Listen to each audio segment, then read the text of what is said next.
Sa isang Korean restaurant sa nila ni Karen at madami tong in-order na pagkain nila. Sobrang na-miss kita na makabanding ulit, friend. Ani Karen at tinuro nito sa kanyang hawak itong chopstick.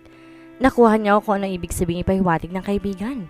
Para silang bata nag-espedahan muna ng mga hawak nila ng chopstick bago nagsimulang kumain.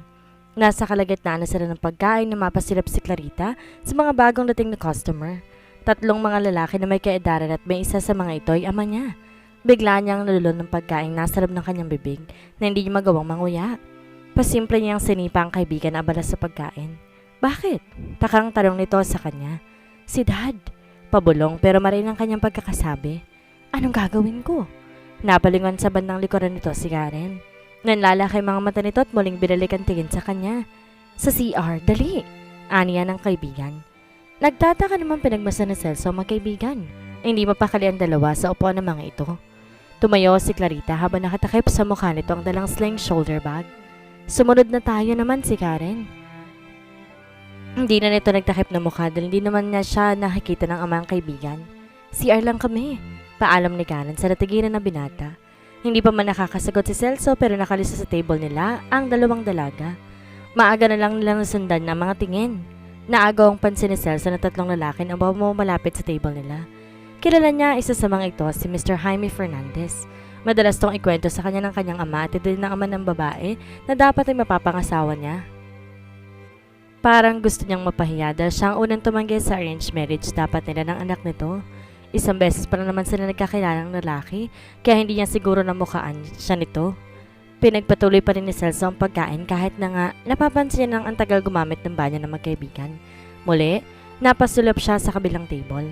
Abala din ang tatlong senior sa katabing table na parang nagmi-meeting. Hindi pa rin nagagalaw ang mga in-order na pagkain ng mga ito.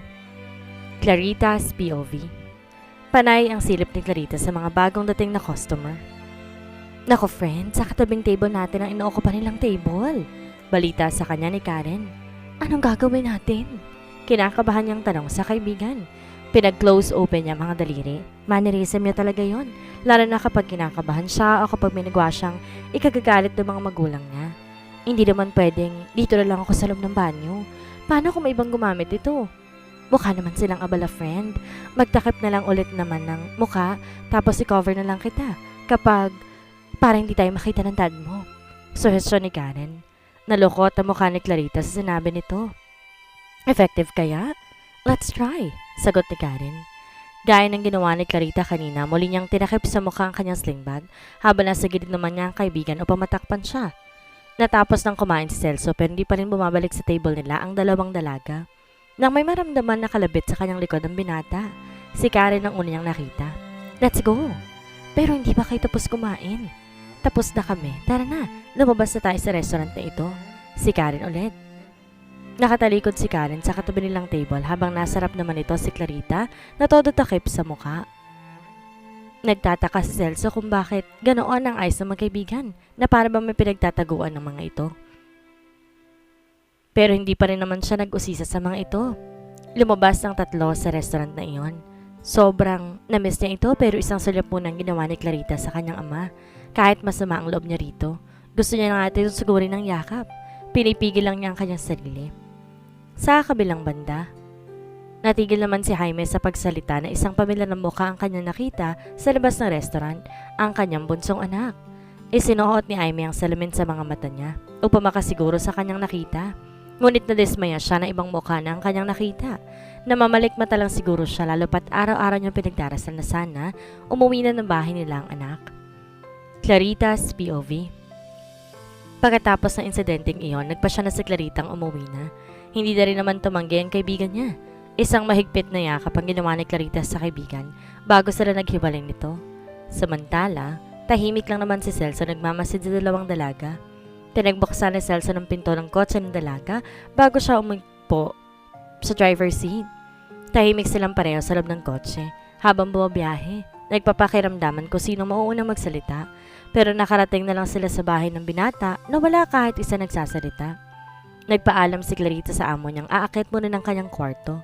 Nagdahilan lang siya ditong sumasama na naman ang kanyang pakiramdam para hindi na mag-usisa pa sa kanya.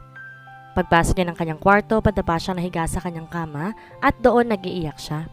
Bakit nga ba napakatigas ang puso ng kanyang ama? Sobrang taas ng pride nito na hindi na maarok ng kahit sino. Hindi man na naisip ng kanyang ama na nasasaktan siya ng sobra dahil sa maling desisyon nito para sa buhay niya. Celso's POV. Umiinom ng kape si Celso sa kusina na may matanggap siyang tawag sa kanyang cellphone. Pangalan ni Maki ang nakita niya. Sigurado siya mangungumusta na naman to kay Ligaya. Humigop muna siya ng kape bago sagutin ang tawag nito.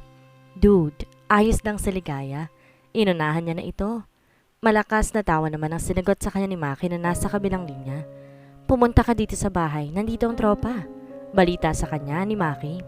Akala niya mangungumusta na naman to kay Ligaya. Ano meron dyan? Basta, pumunta ka na lang. O sige, magpapaalam lang ako kay Ligaya. Ano meron dyan? Basta, pumunta ka na lang. Isama mo na lang kaya si Ligaya. Ako nang bahala mag-entertain sa kanya. Hirit pa ni Maki. No way! Mabilis niyang sagot. Maliligo lang ako tas pupunta na ako dyan. Isama mo na lang si Ligaya. Kawawa naman kung mag-isa lang siya dyan. Paungulit pa ni Maki pero buo na ang desisyon niyang huwag isama ang dalaga. Lalo na nga't mga lalaki mga kaibigan niya. Bye na!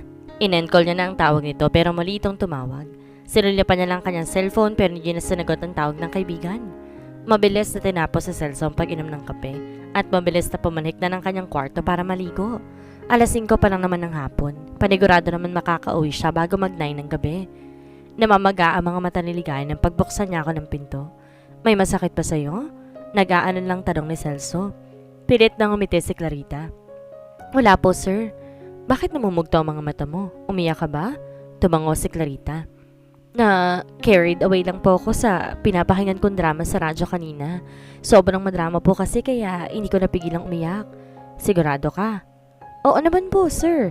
Pinasigla ni Clarita ang kanyang boses. May kailangan po ba kayo? Wala naman. Magpapaalam lang ako na aalis. Magluto ka na lang mamaya ng hapunan na kakasya lang para sa'yo. Baka hindi ako dito maghapunan. I-secure mong nakalock ang lahat ng bintana pati ng pinto. Grabe, walang kapaguran itong amo niya. Kauwi pa nga lang nila, ito't may lakad na naman. Opo sir, mag-iingat ka dito sa bahay ha. Matulog ka mamaya na maaga. Bilin pa ni Celso sa dalaga. Tumango lang ang dalaga bilang tugon. Sige, aalis na ako. Tumalikod na nga si Celso. Mabilis na nagpalit si Clarita ng pambahay at lumabas na ng kanyang kwarto. Hindi niya na naabutan ng binata na makababa siya ng sala kaya dumiretso na siya sa kusina para maganda na lulutuin para sa kanyang hapunan. Isang oras din na nagbiyahe si Celso bago niya marating ang bahay ng mga magulang ng kaibigan na si Maki. Nakilala niya ang dalawang kotseng nakapark sa labas ng gate ng bahay, kay Justin at kay Miko iyon. Ipinarada din niya ang kanyang kotse sa likuran ng kotse ni Justin at mabilis na siyang bumaba. Dude! Bati sa kanya ni Maki na pagbuksan siya nito ng gate. Napansin pa niyang parang sumilip ito sa bandang likuran niya. Maaaring umaasa ito na kasama niyang dalaga. Nasaan sila? Tukoy ni Celso sa ibang kaibigan. Nasa pool area sila. Tara, puntahan natin, ani Maki. Magkasabay ngang naglakad sila mga kaibigan papunta sa likurang bahagi ng bahay ng magulang nito. Ano nga palang meron? Bakit parang bigla naman yata ang pagkikita-kita ng tropa? Usisa ni Celso sa kaibigan. Birthday ko, dude. Nakalimutan mo na, no? Tila nag-isip muna siya. Oo nga pala, no? Bulalas niya. Happy birthday, dude. Tinapik-tapik ni Celso ang balikat ng kaibigan. 25 ka na. Magseryoso ka na sa love life mo. Pagak na natawa si Maki. Paano ako magsiseryoso? Wala pa naman akong girlfriend. Baka sakali pa lang kapag pinayagan mo akong ligawan ko sa Ligaya.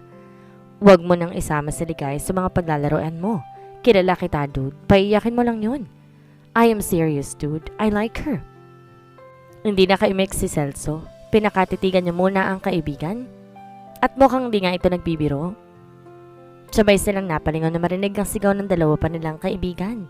Aba, simulan na natin tong inuman. Magkakagot ng baso. Si Miko, nauna na itong tumagay ng wine. Saglit na lang nakalimutan ang pinag-uusapan dahil patakbo nilang lapitan ang dalawa pang kaibigan. Naupo si Celso sa tabi ni Justin. Pinanggigiran itong yapusin. Long time no see, pare. Lagi kang busy sa work ha. Hindi ka na nakakadalaw sa akin. Buti pa itong si Maki na dadalaw pa ako.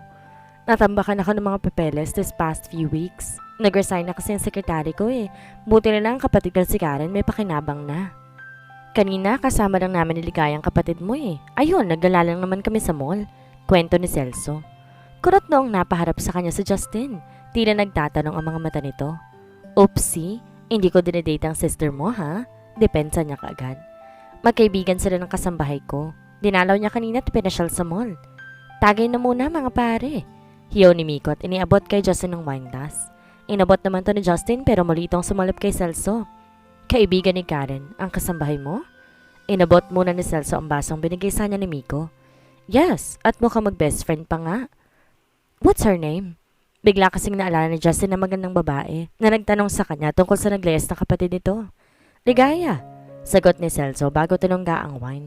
Medyo matapang. Napansin ni Celso na tila nag-iisip ng malalim ang kaibigan na si Justin. Why? Do you know her? Usisa ni Celso. Her name sounds familiar pero parang di rin ako sigurado. Sagot naman ni Justin. What do you mean? Never mind. Inom na lang tayo. Enjoy natin ang birthday nitong playboy nating kaibigan. Itinaas pa ni Justin ang hawak na isang bote ng wine. Natatawang nailing na lang si Celso. Guys, hindi lang ako nagsiselebrate ng birthday ngayon. Ngiting wika ni Makit, makahulugang sumalyap ito kay Celso. Birthday na ng twin sister ko. Ayun!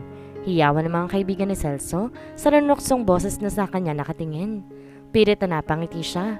Siguro siya na naman laman ng usapan hanggang matapos ang kanilang inuman. Hoy, hindi kayo nakakatawa. Kunway reklamo ni Celso. Kumusta ng puso natin, pare? Kantsaw na tanong ni Miko sa kanya. Hindi nakaimik si Celso. Pinakiramdaman niya ang kanyang sarili. Maaring nakalimot siya sa sakit ng panandalian pero hindi siya sigurado kung talagang nawala na sa puso niya si Sophie. Aminado si Celso na saglit niyang nakalimutan si Sophie dahil sa presensya ng kanyang kasambahay. Pero hindi rin siya sigurado kung nahuhulog na nga ba ang loob niya kay Ligaya na ngayon nagpapasaya sa kanya. Tigilan niya na nga si Celso mga pare, may surprise ako sa kanya. Nakangating tura ni Making titig na titig sa kanya. Sino bang may birthday? Bakit itong si paring Celso ang may surprise? Ani Miko. Naandito ang kakambal ko. Kanina pa gusto makita si Celso. Maang na napatingin si Celso kay Maki. Hindi niya maintindihan pero nakaramdam siya ng tuwa sa nalaman. Hindi niya sigurado kung siya dahil makikita niyang muli ang kababata o dahil makikita niya ang babaeng minahal niya. Iniwan naman agad si Celso ni Maki na maihatid siya nito sa beranda na kung saan nakita niya nakatayo at nakatalikod na dalaga malapit sa railing. Nakasuot to ng long dress na simple lang at may hawak na isang kamay nito na isang bote ng wine. Napakunot noo si Celso na makita ang ginawang pagtungga ng dalaga sa mismong bote ng wine na hawak ito. Mukhang may problema yata ito. Tumikhim siya. Ahem. Humarap sa kanyang dalaga at ngumiti pero baka sa mukha nito ang lungkot na nadarama. Lumapit siya rito at isang mahigpit na yakap naman ang sinalubong nito sa kanya. I miss you. Wika ni Sophie at humagkan sa pisngi ni Celso. Amoy niya ang wine na iniinom ni Sophie. Lagi mong iniignore ang mga calls ko sa iyo, Celso. Busy lang ako. Namimiss din naman kita. Sagot niya at bahagyang nalayo ang katawan nito sa kanya. May problema ba? Bittersweet ang pinakita nitong ngiti sa kanya. Maupo muna tayo. Naupo nga sila sa couch na naroon sa beranda. Inilapag ni Sophie sa ibabaw ng maliit na table na naroon ang hawak itong wine. How are you? Tanong ni Sophie sa kanya. Fine. Tipid na sagot niya. Hindi niya maiwasan pagmasdan na magandang mukha ni Sophie. Wala pa rin tong pinagbago. Ikaw, kamusta ka na? Bakit parang biglaan yata ang uwi mo? Isinandal ni Sophie sa likod ng ulo sa couch. Ipinikit nito ang mga mata. I resigned. Nagulat si Celso sa narinig. Hindi niya inaasahang gagawin to ni Sophie dahil alam niya kung gaano nito kamahal ang trabaho. Bakit naman? Nagkaproblema ka ba sa trabaho mo? Umiling si Sophie pero nakita niya ang pagdali ng mga luha nito sa mga mata. Nag-aalalang hinawakan niya ang kamay nito. Bigla siyang kinutuban na baka may problema ito at ng nobyo nito. Sinaktan ka ba ng nobyo mo? Hindi niya maiwasang maiko yung mga kamay. Tumango ang dalaga at iniangat ang ulo nito. Not physical, but he broke my heart. Naisuntok niya isang kamo sa ibabaw ng mesang nararoon. Napakawalang hiya ng lalaking yun. Nananakit ng puso ng babaeng mahal niya. Napakaswerte nito kung tutuusin dahil minahal to ng dalaga at overall package na. Pero nagawa pa rin itong saktan. Samantalang ito siya. Lihim na nagmamahal sa kanya at lihim din nasasaktan dahil hindi siyang minahal nito. Pag nakita niyang lalaking yun, papasagin niya talagang mukha nito. Hindi ko na kaya magtrabahong nakikita siya na may kasamang iba. Parang sinaksak ng ilang ulit ang puso ko tuwing nakikita ko silang nag-ahagan kahit sa oras ng trabaho. Kwento ni Sophie. Muli nitong inabot ang bote ng wine. Agad na pinigil ni Celso ang kamay ni Sophie pero tinabig nilang nito ang kamay niya. I decided to resign because I can't take it anymore. Sobrang sakit na. Hindi ko na kaya. I know. Bulong niya. Alam niya ang pakiramdam na iyon dahil nararamdaman din niya iyon nang malaman niyang may iba na itong mahal. At ngayon muli siya nasasaktan dahil sa nakikita niya kay Sophie. Mahal na mahal talaga nito ang nobyo. Tama na yan. Itigil mo ng pag-inom. Kahit magpakalunod ka sa alak, hindi pa rin mawawala ang sakit na nararamdaman mo. I know. Asik nito. Just for a second. Minutes or hours. Basta makalimot lang ako. Pero lasing ka na, Sophie. Pagak na tumawa ito. Hindi mo naman ako pababayaan, diba? Kaya ka nga naandito para damayin ako. Kaya uminom ka rin. Samahan mo ko. Hindi siya nakipagsabayan ng inom kay Sophie. Mahirap na't baka pati siya'y malasing at makalimot. Baka matukso pa siya. Dinukot niya ang cellphone sa kanyang bulsa at nagpadala ng mensahe sa kaibigan. Pinapaakyat niya ito sa beranda upang tulungan siyang makausap si Sophie na magpahinga na. Halatang lasing na ito kung ano nang sinasabi nito. I love you, Celso. Pero dahil ang bagal mo, nagmahal ako ng iba. Ikaw kasi naghihintay lang ako pero wala ka naman sinasabi na mahal mo pala ako. Pagkasabi nito, ngumisi ito. Ngising lasing. Hindi pinansin ni Celso ang mga sinabi ni Sophie. Baka dala lang ng alak kung ano nang lumalabas sa bibig nito. Humahango sa dumating sa beranda si Makit. Mukhang lasing na rin to.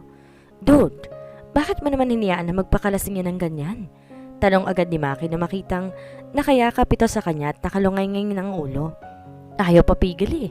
Tulungan mo na lang kumadalas sa kwartong kapatid mo. Ani niya sa kaibigan. Ang tanga kasi ng babaeng yan eh.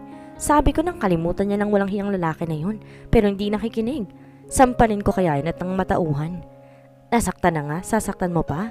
Tulungan mo na nga lang ako. Napakamot ng batok si Maki. Buti na lang talaga out of town ng parents namin. Naku, kung nagkataong nandito, bugbog sarado yan sa talak ni mama. Pinagtulungan ng dalawang binatang akayin ng lasing na si Sophie. Nilala nila ito sa sariling kwarto nito at inihinga. Pinagmasdan ni Celso ang natutulog na talaga. Para nakikita niya ang sarili dito nang siya ay masaktan. Dude, tara na. Sumama na kami doon sa baba. Lasing na kami pero ikaw hindi pa. Ang unfair noon, dudes. O siya, sige. Paano tong kapatid mo? Hayaan mo na yan. Mabuti nga't nakatulog na eh. Sabi ni Maki at tumakbay kay Celso. May chance ka na, dude. Lasing ka na nga. Tara na. Hindi pinansin ni Celso ang huling sinabi nito. Wala siyang planong gamitin ng pagkakataong nasasaktan si Sophie para ligawan to. Mahirap na't baka maging rebound lamang siya. Lumabas nga sila ng kwarto at muling bumalik sa pool area para uminom. Nakita niya si Miko na sumasayaw na sa gilid ng pool habang sinasabay ng disco music. Mukhang hindi palasing si Miko. Ikaw ba naman magkaroon ng sariling bar kung hindi masanay sikmura mo sa alak? Si Justin naman nakaupo lang sa bench pero hindi pa rin naman lasing. Sa bagay sa kanila magkakaibigan silang dalawa ni Maki ang mabilis malasing. Umupo na siya sa tabi ng mga kaibigan. Cheers! Hiyawan nilang magbabarkada. Happy birthday, Maki, ang playboy ng tropa. Pinagpatuloy nilang inuman na parang wala ng bukas. Clarita's POV. Kanina pa panay ang sulap ni Clarita sa wall clock. Alas 9 na ng gabi pero hindi pa rin umuwi ang kanyang amo. Sinubukan niyang libangin ang kanyang sarili para hindi mabagot sa paghintay dito. Nanonood siya ng TV at na magsawa, nag-soundtrip naman siya. Pero pumatak na ang alas 10 ng gabi. Wala pa rin ang binata. Tumayo si Clarita sa pagkakaapo sa sofa. Nagpa siya siyang pamanhik ng kanyang kwarto. Sunod-sunod na ang hikap niya na makatulog na siya. May sariling susi naman ang amo niya kaya hindi na siya mag-aalala dito kung siya man ay makakatulog. Grabe ng antok ko. Tinatamad na inilatag ni Clarita ang katawan sa ibabaw ng kama. Kinuha niya ang family picture nila na nilagay niya sa ilalim ng kanyang unan. Good night. Kinausap niyang litrato. Hinagka ng hawak na litrato at tinapat yun sa kanyang dibdib.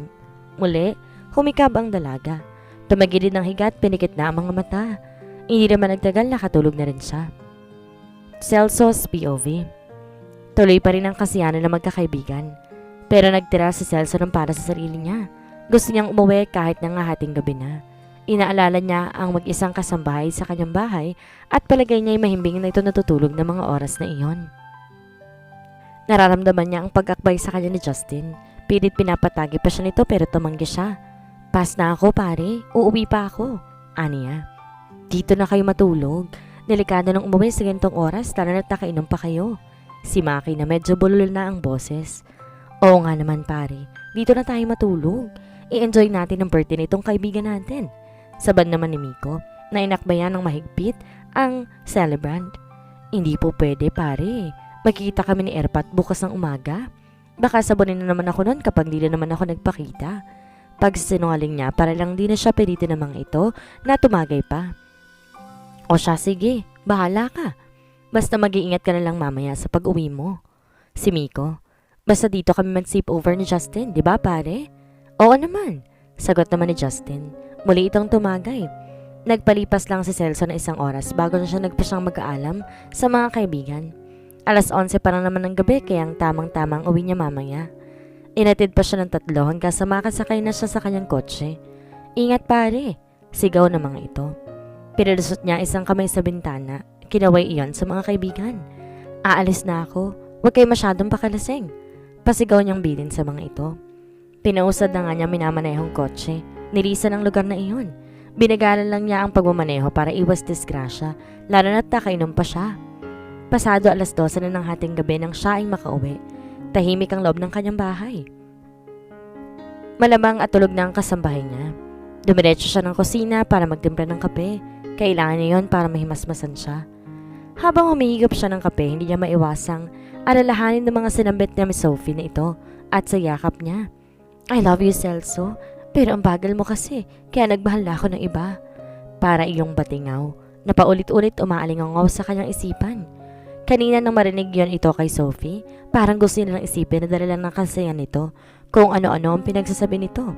Pero may isang parte din ng kanyang isipan na gusto niyang isipin na baka pareho talaga sila ng nararamdaman ni Sophie.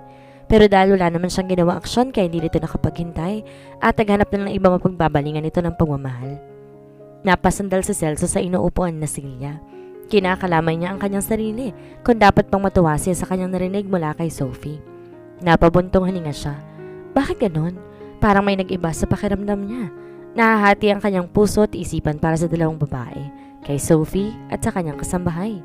Pilit niyang sinisiksik sa isipan na hindi niya pwedeng mahalin ang kasambahay dahil alam niya maging komplikado lang ang sitwasyon at baka ito pa maging dahilan para tuloy niya itakwil ng kanyang ama. Siya na pinanganak na may gintong kutsara sa bibig, magmamahal na isang hamak na katulong. Higit sa lahat, ayaw niyang isipin na isa lang tong rebound girl na nagbigay saya sa kanya ng mga panahong malungkot siya. Muli niyang naalala ang kababata.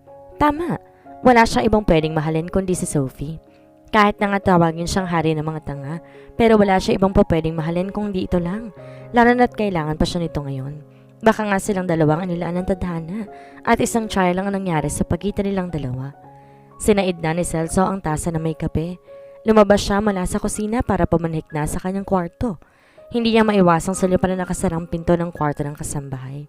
Napabugas siya ng hangin. Nakapamulsang tinungo ni Celso ang nakasarang kwarto ni Ligaya.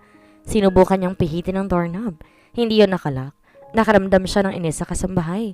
Hindi talaga marunong mag-ingat itong si Ligayang to eh. Paano na lang pala kung may masamang tao na nakapasok sa kanyang bahay? Baka kung napaano na siya. Ano ang gagawin ni Celso sa pag-ibig niya para kay Sophie? Siya pa rin kaya ang laman ng kanyang puso? Yan po ang ating aabangan sa susunod na kabanata.